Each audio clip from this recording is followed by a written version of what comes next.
여러분, 평화롭고 아름다운 복숭아꽃 계곡을 그린 고즈넉한 옛 그림 한 폭이 사실은 한국 역사상 가장 피비린내나는 정치적 격변기를 관통하는 심리적 지도이자 생존 지침서였다고 한다면 믿으시겠습니까? 아마 선뜻 믿기 힘드실 겁니다.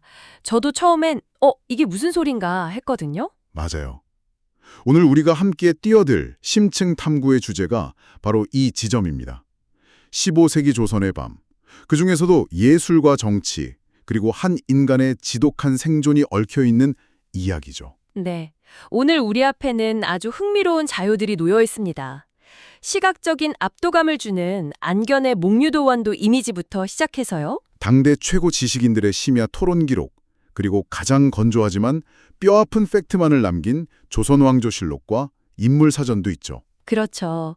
우리는 이 이질적인 자료들을 모두 해체하고 다시 조립해 볼 겁니다. 맞습니다. 이상을 상징하는 도원과 현실을 상징하는 정치 사이에서 아슬아슬하게 줄타기를 했던 조선 지식인들의 진짜 민낯을 파헤쳐보는 게 오늘의 미션입니다. 자, 그럼 시계바늘을 초봄의 차가운 밤 공기가 맴돌던 15세기 조선의 궁궐로 돌려보죠. 모든 것은 안평대군이 꾼 기이한 꿈에서 시작되잖아요. 네. 달빛이 유난히 맑았던 어느 날 밤이었습니다. 안평대군이 1000년 전 도연명이 쓴 도화원기의 세계를 그대로 옮겨놓은 듯한 꿈을 꾸게 됩니다.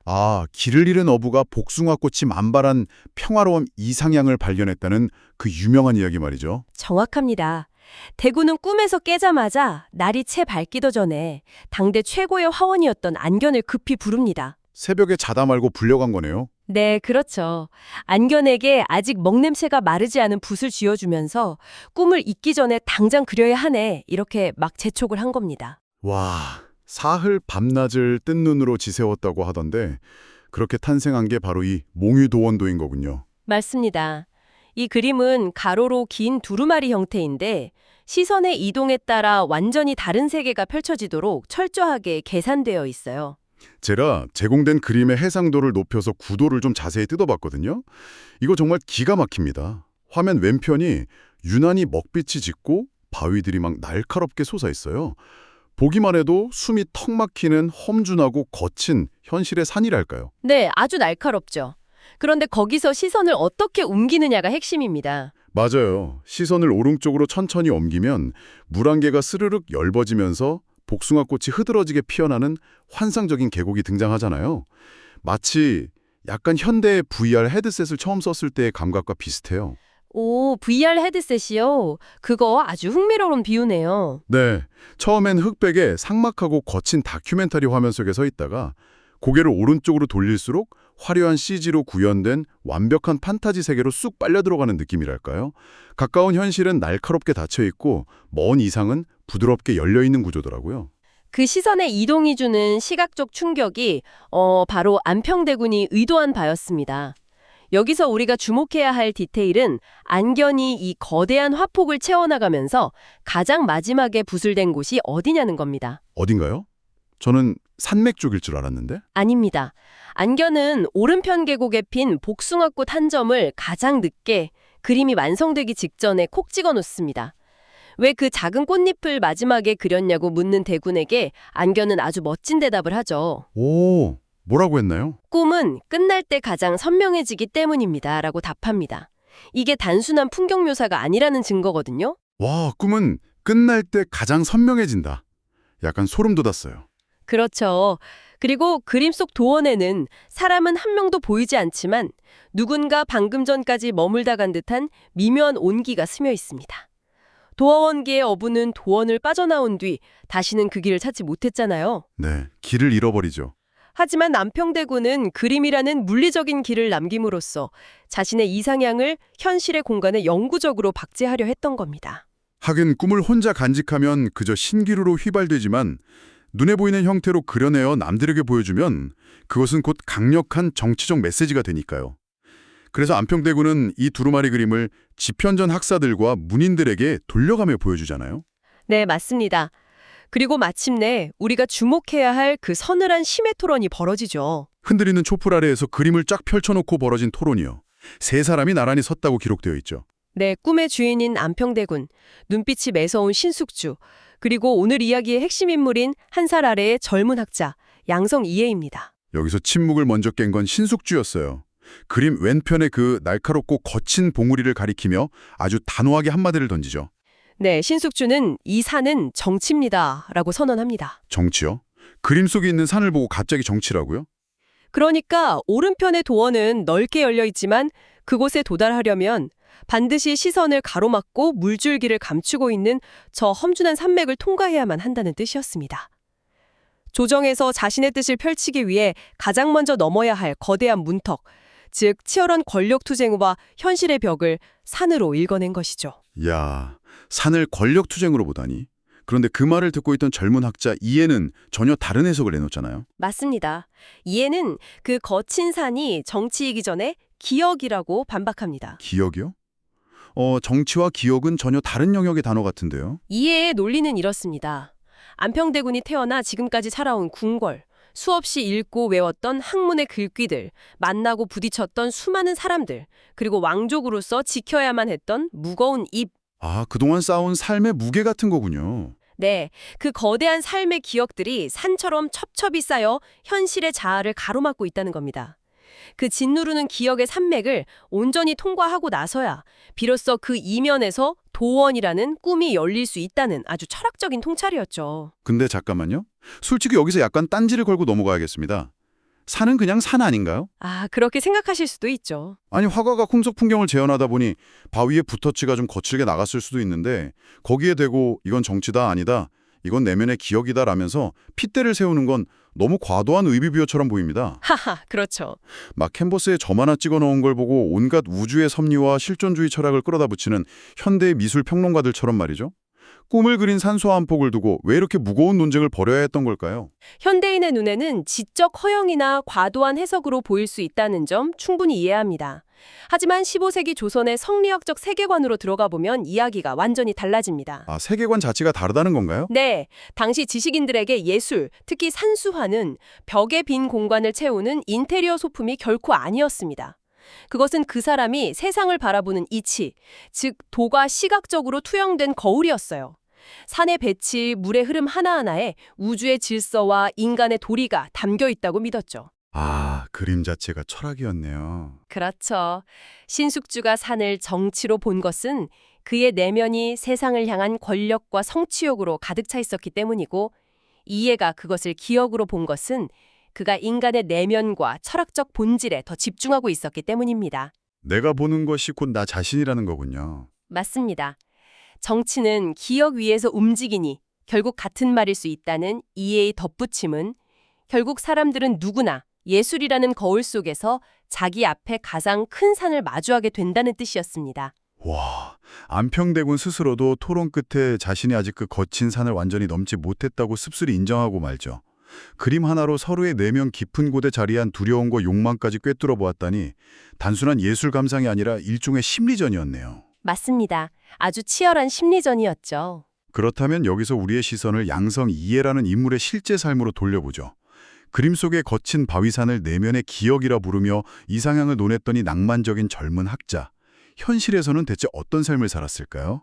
인물 백과 기록을 교차 검증해보면 이 사람이야말로 조선 제일의 극강 서바이벌 전문가입니다. 네, 이해의 생애 기록을 펼쳐보면 그 화려한 이력과 질긴 생명력에 아주 압도당하게 됩니다. 어린 시절부터 천재성을 인정받아 세종의 곁을 지키는 집현전 학사가 되었죠. 세종대왕의 총애를 엄청 받았다고 하더라고요. 맞아요. 동료들과 학문적 견해 차이로 다투어 처벌을 받을 위기에서도 세종이 쟤는 경영관이니 용서해주라 이러면서 직접 방패막이가 되어줄 정도였으니까요. 왕의 무한한 신뢰를 등에 업고 그가 남긴 자금량도 상상을 초월합니다. 무려 3년에 걸쳐 365권에 달하는 방대한 의학서적인 의방 유출을 편찬했고요. 거기다 신숙주, 성사문과 함께 조선의 독자적인 천문학을 집대성한 칠정산 편찬 작업에도 핵심 두뇌로 참여합니다. 와, 단순히 경전만 파고드는 탁상공론의 선비가 아니라 의학과 천문학이라는 당대 최고 난이도의 실용과학 프로젝트를 이끈 거잖아요. 그렇죠. 완벽한 실무형 인재였던 거죠. 그런데 제가 진짜 묻고 싶은 건 이 다음부터입니다. 세종과 문종을 지난 단종 때 그 끔찍한 계유정난이 터집니다. 수양대군이 조카의 왕위를 빼앗고 수많은 학자와 대신들의 목을 베었던 피바람 부는 시기죠. 네, 조선 역사상 가장 잔혹한 권력 투쟁 중 하나였죠. 함께 몽유도원도를 보았던 안평대군도 사약을 받고 죽고 성산문은 형장의 이슬로 사라졌습니다. 신숙주는 변절의 대명사가 되었고요. 그런데 이의 기록을 보면 세조의 즉위에 온건하게 대처해 살아남았다. 이렇게 단 한 줄로 요약되어 있습니다. 아주 건조하게 살아남았다고만 되어 있죠. 심지어 그 살벌한 시대를 통과하며 무려 5대의 왕을 섬겼고 명나라 사신으로 다녀온 데다 훗날 한성부판 윤회, 형조판서까지 지냅니다. 아니 이 정도면 그냥 눈치 빠른 기회주의자, 처세술의 달인, 권력에 기생하는 카멜레온 아니었을까요? 어떻게 그 살육의 산맥에서 혼자 살아남을 수 있었던 겁니까? 겉으로만 보면 권력의 형배에 따라 빠르게 태세를 전환한 기회주의자로 비칠 수 있습니다. 하지만 당시의 정치 지형과 그의 능력을 입체적으로 분석해보면 상황이 그렇게 단순하지만은 않습니다. 단순한 아부가 아니었단 말씀이신가요? 네, 세조가 쿠데타로 권력을 잡긴 했지만 국가라는 거대한 시스템을 굴리기 위해서는 반드시 유능한 실무 관료가 필요했습니다. 명분을 중시하는 학자들은 목숨을 걸고 저항했지만 이해는 달랐습니다. 어떤 점이 다랐던 거죠? 인물 사전에 기록된 그의 가장 큰 특징이 바로 박학과 다문, 즉 넓게 배우고 많이 들었다는 점입니다. 그는 천문의 궤도를 계산하고 전국의 의학 처방을 체계화할 수 있는 대체 불가능한 테크노크라트, 즉 기술 관료적 지식인이었습니다. 세종권 입장에서도 민심을 수습하고 국정을 안정시키려면 이해처럼 국정 전반의 실무를 꿰뚫고 있는 두뇌를 함부로 쳐낼 수 없었던 거군요. 맞습니다. 피를 묻히며 권력을 잡은 직후일수록 시스템을 굴려줄 사람이 절대적으로 필요하니까요. 그러니까 단순히 입을 다물고 납작 엎드려서 살아남은 게 아니라 그 누구도 부정할 수 없는 압도적인 실무 능력으로 스스로의 생존 가치를 증명해냈다는 뜻이군요. 달빛 아래에서는 이상적인 도원을 노래했지만 날이 밝으면 그 누구보다 철저하게 현실의 거친 바위산에 두 발을 단단히 받고 서 있었던 셈이네요. 아주 정확한 표현입니다. 그렇다면 그가 권력의 중심에 서서 현실 정치의 산을 등반할 때 구체적으로 어떤 모습이었을까요? 조선왕조실록에 기록된 그의 디테일한 정치적 쟁점들을 들여다보면 이해가 얼마나 차갑고 치밀한 논리주의자였는지 여실히 드러납니다. 네, 실록에 아주 결정적인 두 번의 논쟁이 등장하죠. 첫 번째는 세종 28년입니다. 왕후가 세상을 떠나 상을 치르고 있는 기간에 차기 군주인 세자가 어떤 책을 읽어야 하는가를 두고 조정의 격론이 벌어집니다. 상중이니까 책 읽는 것도 문제가 됐던 거군요. 네, 세자는 원래 읽고 있던 역사서인 사륜요집을 계속 읽으려 했고 세종 역시 상중이긴 하지만 학업의 흐름을 끊을 필요는 없다며 이를 허락합니다. 왕과 차기 권력이 모두 동의한 사안이었죠. 왕이랑 세자가 오케이 했으면 끝난 거 아닌가요? 그런데 이때 이해가 나섭니다. 그는 상복을 입고 있는 상례의 기간에는 그에 맞는 예법서인 예기를 읽어야 한다며 왕의 결정을 정면으로 반박하고 결국 자신의 주장을 관철시킵니다. 와, 왕과 세자의 뜻을 예법이라는 무기로 꺾어버린 거네요. 하지만 이것보다 훨씬 스펙타클한 논쟁은 바로 이듬해 세종 29년에 벌어집니다. 임금이 승하하고 새 임금이 즉위하는 역사적인 순간, 새 왕이 어떤 옷을 입고 즉위식을 할 것인가를 둔 치열한 의복 논쟁이죠. 네, 아주 유명한 예속 논쟁의 씨앗 같은 사건입니다. 선왕의 장례 중이니까 당연히 흰색이나 삼배로 된 흉복, 즉 상복을 입어야 하는 원칙론과 아무리 장례 중이라도 왕위 계승은 국가의 거대한 축복이자 대사하니 화려한 왕의 예복인 길복, 그러니까 면복을 입어야 하는 권도, 즉 유연한 대처론이 팽팽하게 맞붙습니다. 당시 실록을 보면 이 논쟁이 얼마나 치열했는지 알 수 있습니다.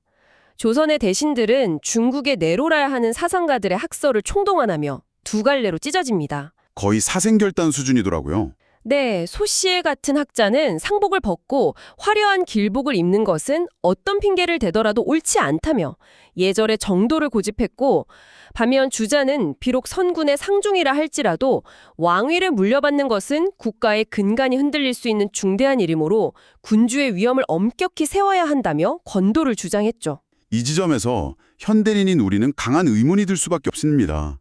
사실 상복을 입든 화려한 면복을 입든 왕이 바뀌었다는 팩트는 변하지 않잖아요.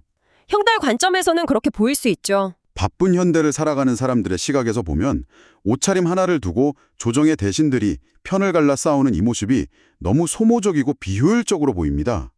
대체 이 의복 논쟁이 국가적 차원에서 왜 그렇게 중요했던 겁니까? 그 맥락을 이해하려면 조선이라는 국가의 작동 원리인 예를 현대의 헌법적 가치로 치환해서 보셔야 합니다. 조선시대의 왕이 상복을 입느냐 면복을 입느냐는 간신히 시간이나 장소에 맞춰 옷을 고르는 패션의 문제가 아니었습니다. 패션이 아니라 헌법이다. 네, 그것은 권력의 이양 과정에서 국가의 정통성과 절대적 권위를 어떻게 시각적으로 증명할 것인가 하는 고도의 정치적 행위였습니다. 주자가 권도를 주장하며 덧붙인 핵심적인 문구가 있어요. 어떤 문구죠? 명분을 바로잡고 엿보는 마음을 근절시키지 않을 수 없다라는 겁니다. 여기서 엿보는 마음이란 권력의 교체기에 새 군주의 위험이 온전치 않아 보일 때 필연적으로 생겨나는 간신들이나 반대파들의 권력 야욕을 뜻합니다. 아, 선왕이 죽고 새 왕이 즉위하는 그 혼란스러운 공백기에 새 임금이 상복을 입고 슬픔에 빠져있는 연약한 모습을 보이면 하이에나 같은 정치 세력들이 왕권을 만만하게 보고 흔들려 할 것이란 얘기군요. 바로 그겁니다.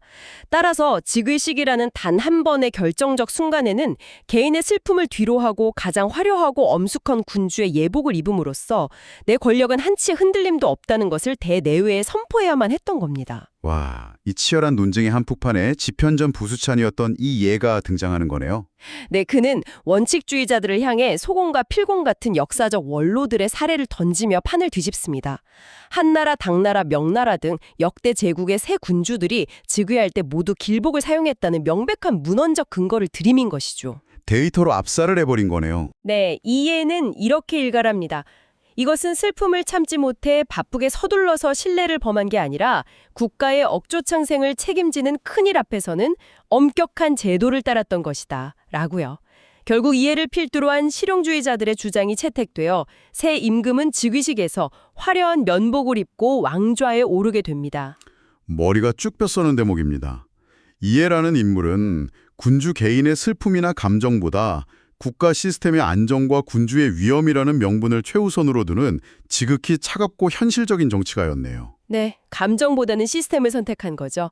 달빛 아래에서 몽유도원도를 바라보며 천년 전 도화원기의 낭만적인 시를 읊조리던 그 청년이 다음날 현실의 삭막한 조정에 출근하면 누구보다 냉철하게 옛 문헌의 데이터를 끌어모아 국가의 기틀을 다지는 기계적인 두뇌로 변신했던 겁니다. 이상을 꿈꾸면서도 현실의 권력 역학을 완벽하게 통제할 줄 알았던 셈이네요. 자, 이제 오늘 우리가 함께 지나온 이 깊고 긴 탐구의 여정을 돌아보죠. 우리는 안평대군이 꿈꾼 몽유도원도의 아름답고 환상적인 화폭에서 시작해 그 촛불 아래서 그림을 두고 정치와 내면의 기억을 논하던 지식인들의 밤을 엿보았습니다. 네, 아주 매혹적인 밤이었죠. 그리고 그 화폭 속 왼편에 자리했던 날카롭고 거친 현술의 산을 무려 5번의 왕조가 바뀌는 피바람 속에서 묵묵히 그리고 치열하게 등반해낸 양성, 이해라는 인물의 삶을 해체해 보았습니다. 이상적인 오른쪽의 도원을 내면 깊은 곳에 간직한 채 결코 현실에서 도피하지 않고 왼쪽의 거친 산을 직시하며 생존의 발걸음을 옮겨야 했던 15세기 조선 지식인의 묵직한 삶의 무게가 실록의 행간에서 고스란히 전해집니다. 이 방송을 들으시는 여러분, 여러분의 삶은 지금 어떤 풍경을 하고 있습니까? 멈춰서고 싶지만 반드시 넘어야만 하는 여러분의 앞을 가로막고 있는 험준하고 삭막한 현실의 산은 무엇입니까? 그리고 그 가파른 산맥 너머 다른 누구의 시선도 닿지 않는 여러분의 마음속 가장 깊은 곳에 몰래 숨겨둔 당신만의 오른쪽 도원은 어떤 모습을 하고 있나요? 박물관의 유리 진열장 너머에 조용히 잠들어 있는 줄만 알았던 몽유도원도가 600년의 시간을 뚫고 건너와 지금 우리에게 던지는 아주 서늘한 질문입니다. 그 깊은 여운에 저도 한 가지 역사적 사실을 더 던지며 오늘 탐구를 마무리하고 싶군요. 어떤 사실인가요? 티비린내 나는 권력투쟁 속에서 5대의 왕을 섬기며 거친 정치의 산을 끝까지 넘었던 최고의 생존가 이해. 그는 말년에 조선의 헌법이자 기본 법전인 경국대전의 편찬 작업에 참여하게 됩니다. 네, 법전 편찬이요. 그런데 그때 평생을 실용주의자로 살았던 그가 앞장서서 강력하게 추진하여 법제화시킨 내용이 무엇인지 아십니까? 글쎄요, 실용주의사였으니까 뭔가 아주 합리적인 법이었을까요? 아닙니다. 바로 부녀자의 재가 금지, 그리고 재가녀 자손의 관직 진출 금지, 즉 이른바 패고라는 매우 엄격하고 가혹한 신분차별법이었습니다. 잠깐만요. 예?